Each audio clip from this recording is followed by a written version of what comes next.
రోజు మనము నమ్మక ద్రోహి అనే కథను తెలుసుకుందాం. మగధ దేశంలో మందారవతి అనే అడవి ఉంది. ఆ అడవిలో ఒక కాకి, జింక మంచి స్నేహంగా ఉండేవి. సాయంత్రం పూట ఆ రెండు ఒకచోట కూర్చుని చక్కగా కబుర్లు చెప్పుకుంటూ ఆనందంగా జీవిస్తున్నాయి.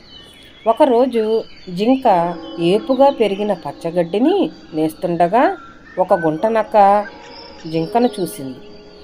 కొవ్వుతో బలిసి ఉన్న జింకను చూడగానే దానికి నోట్లో నీళ్లూరాయి.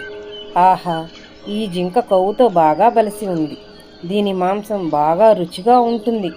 ఎలాగైనా దీని మాంసాన్ని తినాలి అనుకునింది ఆ గుంటనక్క.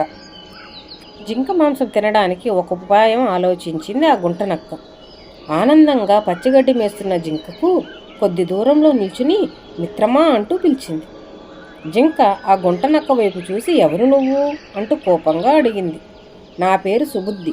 నేను పక్క అడవిలో ఉండేదాన్ని. అక్కడ పులులు, సింహాలు పెరిగిపోయాయి. అందుకే ఈ అడవిలోకి వచ్చాను. నువ్వు నాతో స్నేహం చేస్తావా అంటూ నమ్మకంగా చెప్పింది ఆ గుంటనక్క. నక్క మాటలను నమ్మింది జింక.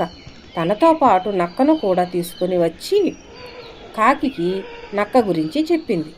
అప్పుడు కాకి జింకతో, మిత్రమా, మనకు పరిచయం లేని వాళ్ళు చెప్పే మాటలను నమ్మకూడదు.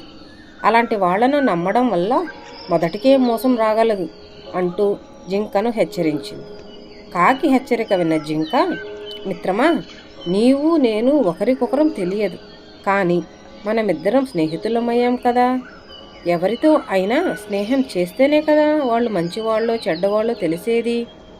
అనవసరమైన అనుమానాలతో మనతో స్నేహం చేసేందుకు వచ్చిన వాళ్ళని రెచ్చగొట్టడం మూర్ఖత్వం అంది కోపంగా. జింక మాటలకు కాకి బాధపడింది. కొద్ది రోజులు గడిచిపోయాయి.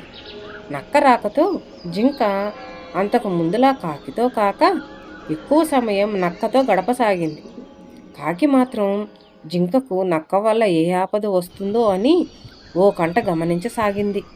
ఒకరోజు నక్క చెట్టు నీడన విశ్రాంతి తీసుకుంటున్న జింక ప్రక్కకు చేరి, మిత్రమా, రోజు ఈ పచ్చగడ్డి తినడం నీకు విసుగుగా లేదా? ఈ అడవి బయట ఏపుగా పెరిగిన జొన్న చేను ఉంది.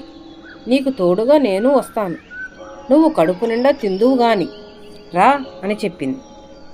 జొన్న చేను అని నక్క చెప్పగానే జింక నోట్లో నీళ్లూరాయి. వెంటనే పదమిత్రమా అంటూ నక్కను గుడ్డిగా నమ్మి జొన్న చేను వైపు వెళ్ళింది జింక. ఏపుగా పెరిగిన జొన్న చేను గట్టున నిల్చుని, మిత్రమా, నువ్వు కడుపు నిండా తిను, నేను ఎవరన్నా వస్తున్నారేమో అని చూస్తుంటాను అంది నక్క. జొన్న చేనులోకి దిగి లేత ఆకులను, కంకులను ఆనందంగా తినసాగింది జింక. ఆ చేను రైతు ఆ పొలంలో ఒకచోట వలపన్ని ఉంచాడు. అది గమనించని జింక ఆ వలలో చిక్కుకుపోయింది. జింక భయంతో, మిత్రమా, నేను వలలో చిక్కుకున్నాను, త్వరగా వచ్చి ఈ వల కొరికి నన్ను రక్షించు అంటూ నక్కను వినిపించేలా గట్టిగా అరిచింది. నక్క గబగబా జింక దగ్గరకు వచ్చి చూసి, అయ్యో మిత్రమా, ఈరోజు శనివారం, పైగా నేను ఉపవాసం. ఈ వల నరాలతో చేసినది, అందువల్ల ఈ వలను నేను ముట్టుకోను, నన్ను క్షమించు అని జొన్న చేను పక్కనున్న పొదలలో దాక్కుని ఆ చేను రైతు ఎప్పుడొచ్చి జింకను చంపుతాడా అని ఎదురు చూడసాగింది. మధ్యాహ్నం అనగా నక్కతో వెళ్ళిన జింక సాయంత్రం అవుతున్నా తిరిగి రాకపోవడంతో నక్క జింకకు ఏదో ఆపద కలిగించి ఉంటుందని అనుమానం వచ్చింది కాకికి. వెంటనే జింకను వెతుకుతూ బయలుదేరింది కాకి. జొన్న చేనుల వలలో చిక్కుకున్న జింక కనిపించింది కాకికి. రివ్వుమంటూ జింక ముందు వాలింది. కాకిని చూస్తూనే జింక కళ్ళు ఆనందంతో మెరిశాయి. మిత్రమా, ఏమిటిది అని అడిగింది కాకి. జరిగినదంతా జింక కాకికి చెప్పింది. అది విన్న కాకి, అందుకే మిత్రమా, కొత్త వారిని అంత త్వరగా నమ్మరాదు. ఇప్పటికైనా అర్థమైందా? ఇదంతా ఆ నక్క కుట్ర.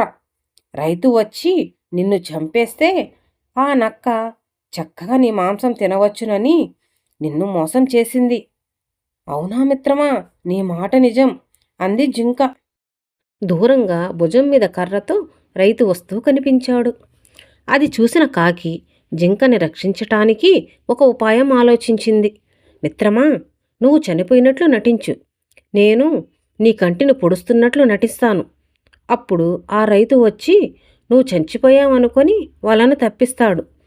వలను పూర్తిగా తీసేశాక నేను కావు కావుమంటూ 2 సార్లు అరుస్తాను. వెంటనే నువ్వు పారిపో అంటూ చెప్పింది. జింక ఊపిరి బిగబట్టి చనిపోయినట్లు పడుకుంది. రైతు వచ్చి జింకను చూసి చనిపోయిందనుకొని వలను తీసేశాడు. వెంటనే కాకి అరిచింది. జింక రివ్వుమంటూ అడవిలోకి పరిగెత్తింది. అది చూసిన రైతు జింక తనను మోసం చేసిందని చేతిలో కర్రను విసిరాడు. అది గురి తప్పి జింకకు బదులుగా పొదలో దాక్కున్న నక్క తల మీద బలంగా తగిలింది. దెబ్బకి నక్క తల పగిలిపోయి చనిపోయింది. చూశారా, మంచివారికి కీడు చేయాలనుకుంటే మనమే నాశనం అవుతామన్నది ఈ కథలోని నీతి. కష్ట సమయంలో మనల్ని ఆదరించిన వారు, ఆకలితో ఉన్నప్పుడు అన్నం పెట్టినవారు మనకి దైవంతో సమానమని మన పెద్దలు చెబుతారు. ఇటువంటి మంచి కథల కోసం ప్లీజ్ సబ్స్క్రైబ్ మాయా టీవీ.